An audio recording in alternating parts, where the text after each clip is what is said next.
Hello everyone, আজকে আমরা ওভারহ্যাঙ্গিং বিম সম্পর্কে জানব। এর আগে আমরা সিম্পলি সাপোর্টেড বিম আর ক্যান্টিলিভারে বেশ কিছু নিউমেরিক্যাল সলভ করেছি।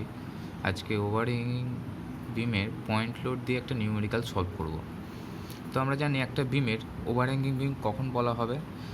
যদি এই ফিগারটাই দেখি, এই ফিগারটা দেখতে পাচ্ছি যে এ পয়েন্ট একটা সাপোর্ট রয়েছে আর বি পয়েন্টে সাপোর্ট রয়েছে। বি থেকে সি এই পোর্শনটা হ্যাঙ্গিং পজিশানে রয়েছে। তো এই ধরনের বিমকে আমরা ওভার হ্যাঙ্গিং বিম বলা হবে, যার কিছুটা পোর্শন হ্যাঙ্গিং থাকবে। আবার অনেক সময় দেখা যায়, যদি আমি এরকম একটা বিম আঁকি, যে এই একটা সাপোর্ট রয়েছে, এই একটা সাপোর্ট রয়েছে, এটা এ, এটা বি। তো দেখা যাচ্ছে যে এই পোর্শনটা হ্যাঙ্গিং রয়েছে, আবার এই পোর্শনটা হ্যাঙ্গিং রয়েছে। তাহলে এই ধরনের বিমকে আমি বলবো ওভার হ্যাঙ্গিং বিম। তো ওভার হ্যাঙ্গিং বিমে এখানে একটা পয়েন্ট লোড দিয়ে একটা নিউমেরিক্যাল আছে, যার নাম দিয়েছি এই পয়েন্টে এ। এই পয়েন্টে সাপোর্ট রয়েছে, বি পয়েন্টে সাপোর্ট রয়েছে। এ আর বির মধ্যে একটা পয়েন্ট ডি পয়েন্ট, এটা ডি পয়েন্টে লোড দেওয়া আছে 30 কিলো নিউটন। এ আর ডি এর মধ্যে ডিস্টেন্স হচ্ছে 1 মিটার। ডি আর বি এর মধ্যে ডিস্টেন্স হচ্ছে 2 মিটার। বি আর সি এর মধ্যে ডিস্টেন্স হচ্ছে 1 মিটার, এবং সি পয়েন্টে একটা লোড পড়ছে 10 কিলো নিউটন। তো আমরা যেভাবে সিম্পলি সাপোর্টেড বিমের নিউমেরিক্যালগুলো সলভ করেছি একইভাবে করব। অ্যাট ফার্স্ট আমরা কী করি, যে রিয়াকশান ফোর্স দুটো খুঁজে বার করি। তো এক্ষেত্রে আমি দেখতে পাচ্ছি যে এ আর বিতে সাপোর্ট রয়েছে, তাহলে এটা আমি আর এ আর বি লিখতে পারি। একইভাবে আমি ফিগারে লিখেছি আর এ আর বি। তাহলে আর এ আর বি সমান আমরা জানি যে ডাউনওয়ার্ড যে ফোর্সগুলো পড়ছে, তাহলে ডাউনওয়ার্ড ফোর্স কোনটা পড়ছে, 30 আর 10। তাহলে R A plus R B is equal 30 plus 10। Next আমরা কী করি, মুভমেন্ট নিই। তাহলে মুভমেন্ট যে কোনো একটা পয়েন্টে আমি এ পয়েন্টের মুভমেন্ট নিই, taking movement at about point A. তাহলে এ পয়েন্টে যদি মুভমেন্ট নিই, আমি সাপোর্ট কোথা থেকে দেখব, না বি থেকে দেখব নিশ্চয়ই, বি সাপেক্ষে। তাহলে B R B into total distance, তাহলে R B into total distance is equal to যেগুলো ডাউনওয়ার্ড ফোর্স রয়েছে, একটা 10 কিলো নিউটন, একটা 30 কিলো নিউটন। তাহলে R B into 3 is equal to, এবার ডাউনওয়ার্ড ফোর্সগুলো 10 ইন্টু টোটাল ডিস্টেন্স, কারণ এই পয়েন্টে মুভমেন্ট অ্যাবাউট করছি, তাই তো। 10 ইন্টু টোটালটা 1 + 2 + 1 দ্যাট ইজ 4। তাহলে 10 টোটাল ডিস্টেন্স 4, তা 10 ইন্টু 4 প্লাস আরেকটা ফোর্স হয়েছে 30 ইন্টু এই ডিস্টেন্সটা 30 ইন্টু 1, তাই করেছি R B into 3 is equal to 10 into 4 plus 30 into 1। Calculation যদি করি, এখান থেকে আরবির ভ্যালু বার করি, তাহলে পাবো আমি 23.33। এই আরবির ভ্যালু যদি এই ইকুয়েশনে পুট করি, তাহলে আর এর ভ্যালু পেয়ে যাবো আমি 16.67। ব্যাস। এবার শিয়ার ফোর্স আমরা যেভাবে ক্যালকুলেশন করে থাকি সেভাবে করব। তাহলে আমি প্রথমে দেখি শিয়ার ফোর্স, একদম লেফট হ্যান্ড সাইড থেকে শুরু করি। তাহলে shear force at A just left 0। Shear force at A just right, মানে এই পয়েন্টে কত, এই পয়েন্টে হচ্ছে আর এ রিয়াকশানের ভ্যালু তো আমি পেয়েছি 16.67। তাহলে shear force at A just right 16.67। Next এরপরে D point, shear force at D just left, যা এই পয়েন্টে ছিল তাই ডি এর লেফটে হবে, কারণ মধ্যেখানে আর কোনো লোড নেই। তাই ডি যার এর রাইটে ছিল তাই ডি এর লেফটে একই। শিয়ার force at D just right, তার মানে ডি পয়েন্টের লেফটে ছিল 16.67, আর ডাউনওয়ার্ড ফোর্স পড়ছে 30। তাহলে 16.67 মাইনাস 30, 16.67 মাইনাস 30, মাইনাস কারণ কি, ডাউনওয়ার্ড ফোর্স আমরা ধরে নিই মাইনাস, তাই তো। আপওয়ার্ড ফোর্সকে আমরা পজিটিভ ধরি, ক্যালকুলেশন করলে minus 13.33। Next shear force at B পয়েন্টে যখন আমি শিয়ার ফোর্স বার করবো জাস্ট লেফটে, তাহলে কী হবে, যার ডি এর রাইটে ছিল তাই বি এর লেফটে, ব্যাস। Next shear force at B just right, মানে বি পয়েন্টে, তাহলে মাইনাস 13 তো ছিলই, আবার বিতে একটা আরবি রিয়াকশান ফোর্স পড়ছে আপওয়ার্ড, তাহলে পজিটিভ কত, আরবির ভ্যালু 23.33, তাহলে মাইনাস 13.33, এটা তো ছিলই আগে থেকে, প্লাস আরবির ভ্যালুটা প্লাস হয়েছে কারণ আপওয়ার্ড ফোর্স 23.33, ক্যালকুলেশন করলে 10। এবার বি এর পর সি জাস্ট লেফট, তাহলে বি এর রাইটে যা সি এর লেফটেও তাই, ব্যাস। সি এর রাইটে কী হবে, সি এর রাইটে হবে আগে ছিল 10, আর সি পয়েন্টে পড়ছে 10, তাই তো? এটা ডাউনওয়ার্ড ফোর্স, তাহলে নেগেটিভ, তার 10 - 10 দ্যাট ইজ 0, তাহলে সি এর ভ্যালু 0। এবার শেয়ার ফোর্সের যদি ডায়াগ্রামটা আমি ড্র করি, প্রথমে এতে দেখতে পাচ্ছি 0, এটা শেয়ার ফোর্স ডায়াগ্রাম। এতেই 0, এতে হচ্ছে 16.67, এরপর ডি পয়েন্টে, এটা ডি, এটা বি, এটা সি, এটা এ। ডি পয়েন্টে আমি দেখতে পাচ্ছি আবার 16.67, ডি পয়েন্টে রয়েছে -13.33, বি পয়েন্টেও রয়েছে -13.33, বি পয়েন্টে রয়েছে 10, সি পয়েন্টে 10। ব্যাস, ডায়াগ্রাম এ থেকে 16 স্ট্রেট লাইন, সি আবার ডিতেই রয়েছে -13, বাড়ি দিলাম একটা পয়েন্ট নিয়ে, বিতে দেখতে পাচ্ছি -13, তাহলে জাস্ট লাইনটা বাড়ি দিলাম, আবার বিতেই 10 বাড়ি দিলাম। এই হচ্ছে শিয়ার ফোর্স ডায়াগ্রাম, যার এই পোর্শনটা হচ্ছে পজিটিভ, এটা হচ্ছে নেগেটিভ পোর্শন, তাই তো? এবার বেন্ডিং মুভমেন্ট ক্যালকুলেশন করব। তাহলে বেন্ডিং মুভমেন্ট ক্যালকুলেশন যদি আমি শুরু করি, বেন্ডিং মুভমেন্ট এ পয়েন্ট থেকে শুরু করি, লেফট হ্যান্ড সাইড থেকে, যদি সি থেকেও শুরু করা যায়, একই ব্যাপার, সি থেকেও যা করলে হবে এ থেকেও তাই করলে হবে। আমি যদি bending movement at left hand side থেকে দেখি, যেহেতু শেয়ার ফোর্স করলাম, তো বেন্ডিং মুভমেন্ট অ্যাট এ, আমি জানি এখানে কোনো ডিস্টেন্স নেই, তাহলে bending movement at A 0, bending movement at A 0। Next A পয়েন্টের পর D point, bending movement at D কত হবে? আমাদের মুভমেন্ট সময় জানি ফোর্স ইন্টু ডিস্টেন্স, তাহলে বেন্ডিং মুভমেন্ট, তাহলে আর এ ইন্টু এই ডিস্টেন্সটা, bending movement at A R A into 0, তার মানে 0। এবার bending movement at D, D মানে কত হবে? এই ফোর্সটা ইন্টু ডিস্টেন্সটা। আমি যদি এদিক থেকেও করি যে বেন্ডিং মুভমেন্ট অ্যাট ডি, তাহলে আমি করবো কি, এই ফোর্সটা ইন্টু এই ডিস্টেন্সটা, এই ফোর্সটা ইন্টু এই ডিস্টেন্সটা, তাই তো? একই ব্যাপার এদিক থেকে করছি। তাহলে বেন্ডিং মুভমেন্ট অ্যাট ডি, তাহলে এদিক থেকে যদি আমি দেখি, তাহলে আর এ ইন্টু এই ডিস্টেন্স, তাহলে আর এর ভ্যালু কত? আর এর ভ্যালু পেয়েছি আমি 16.67, আর ডিস্টেন্সটা 1 মিটার, 16.67, তাহলে বেন্ডিং মুভমেন্ট অ্যাট ডি 16.67।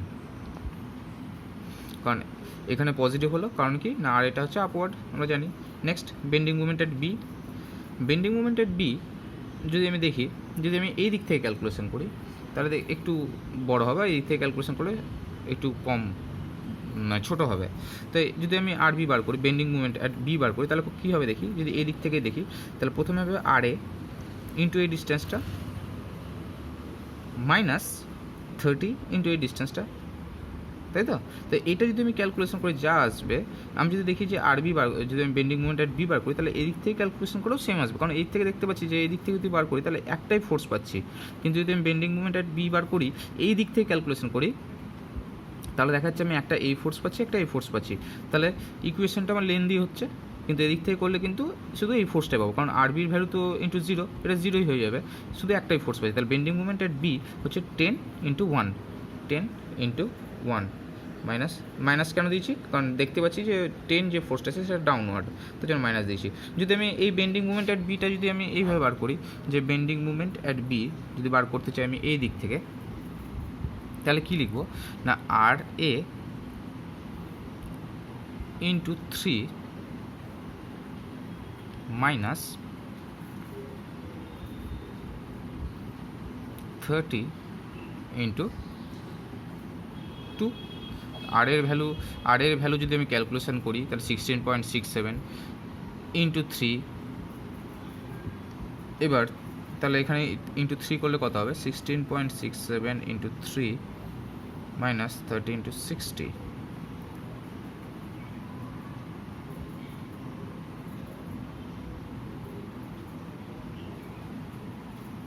তাহলে এইটার যে আমি ক্যালকুলেশন করে পাবো, এটাও কিন্তু তাই পাবো। এর জন্য আমি -10 এই দিক থেকে করে দিলাম। এবার যদি আমি বেন্ডিং মুভমেন্ট অ্যাট সি বার করি, বেন্ডিং মুভমেন্ট বি পর্যন্ত হয়েছে, -10 পেয়েছি, বেন্ডিং মুভমেন্ট অ্যাট সি যদি বার করি, তাহলে দেখা যাবে যে ফোর্স ইন্টু ডিস্টেন্স 0 এক্ষেত্রে, তাহলে 0। তাহলে আমরা জানি যে বেন্ডিং মুভমেন্ট এ আর সিতে দুটোতে 0 হবে, আর ডিবিতে পাচ্ছি 16.67 একটা, আর বিতে পাচ্ছি -10। তাহলে পুট করি, এটা হচ্ছে বেন্ডিং মোমেন্ট ডায়াগ্রাম, নাম দিই এ ডি বি সি। এতে 0, ডিতে একটা পয়েন্ট নিলাম 16.67, বিতে হচ্ছে -10,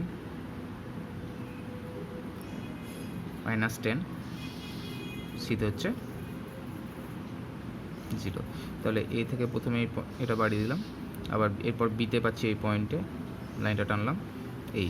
তাহলে আমি দেখতে পাচ্ছি বেন্ডিং মুভমেন্টের এই পোর্শনটা হচ্ছে পজিটিভ বেন্ডিং মুভমেন্ট, আর এই পোর্শনটা হচ্ছে পুরোটাই নেগেটিভ, তাই তো? তো এই হচ্ছে বেন্ডিং মুভমেন্ট ডায়াগ্রাম। এইবার যদি কোশ্চেন থাকে ওভারহ্যাঙ্গিং বিমের যে shear force bending movement diagram draw করার পর একটা কোশ্চেন দেয় পয়েন্ট অফ কন্ট্রাফ্লেক্সার ক্যালকুলেশন করতে। যে পয়েন্ট অফ কন্ট্রাফ্লেক্সার কী আগে প্রথমে জানি আমরা, যে পয়েন্ট অফ কন্ট্রাফ্লেক্সার হচ্ছে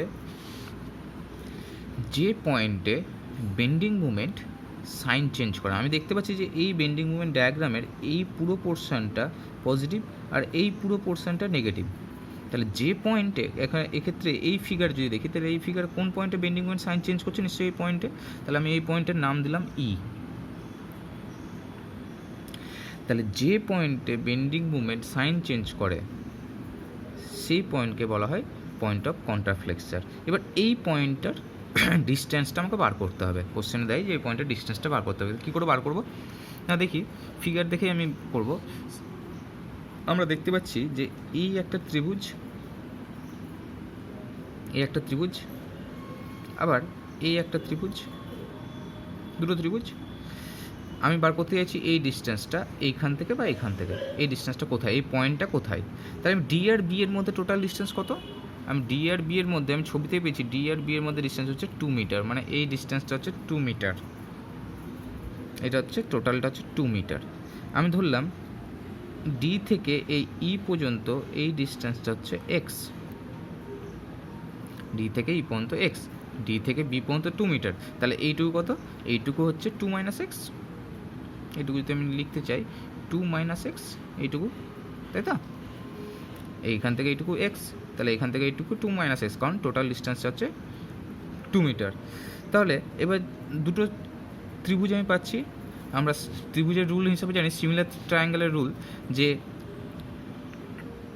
এই ত্রিভুজটার বেস আর এই ত্রিভুজটার বেস বাই এটার বেস, এটার হাইট বাই এটার হাইট, তাই তো? তাহলে এই ত্রিভুজটার হাইট কত, এই ত্রিভুজটার হাইট আমি লিখিয়ে দিচ্ছি 16.67, কারণ এখানে আমি এই পয়েন্টে লিখেছি 16.67, তাহলে এটা হাইট হচ্ছে 16.67।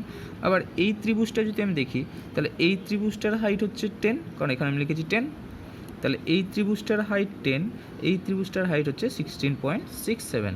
তাহলে আমি যদি এখন ত্রিভুজ সিমিলার ট্রায়াঙ্গেলের রুল লাগাই, তাহলে কী হবে না, এই ত্রিভুজটার বেস ডিভাইডেড বাই এই ত্রিভুজটার বেস, তাহলে এইটার বেস কত 2 মাইনাস এক্স, এইটুকু হচ্ছে 2 মাইনাস এক্স, ডিভাইডেড বাই এইটার বেস, এই ত্রিভুজের এটার বেস হচ্ছে এক্স, তাহলে 2 minus X divided by X is equal to এর height by A height, 2 minus X divided by X is equal to ওই এই ত্রিভুজের হাইট 10 ডিভাইডেড বাই এই ত্রিভুজের হাইট 16.67।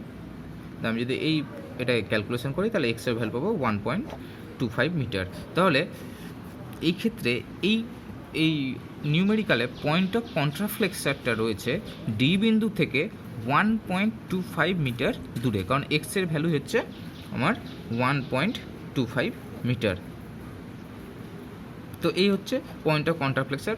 এটা কিন্তু ওভারহ্যাঙ্গিং বিমে নির্ণয় করতে দেয় যে কোথায় রয়েছে কন্ট্রাফ্লেক্সার। মনে রাখতে হবে যে পয়েন্টে বেন্ডিং মুভমেন্ট সাইন চেঞ্জ করে সেই পয়েন্টকে বলা হচ্ছে পয়েন্ট অফ কন্ট্রাফ্লেক্সার।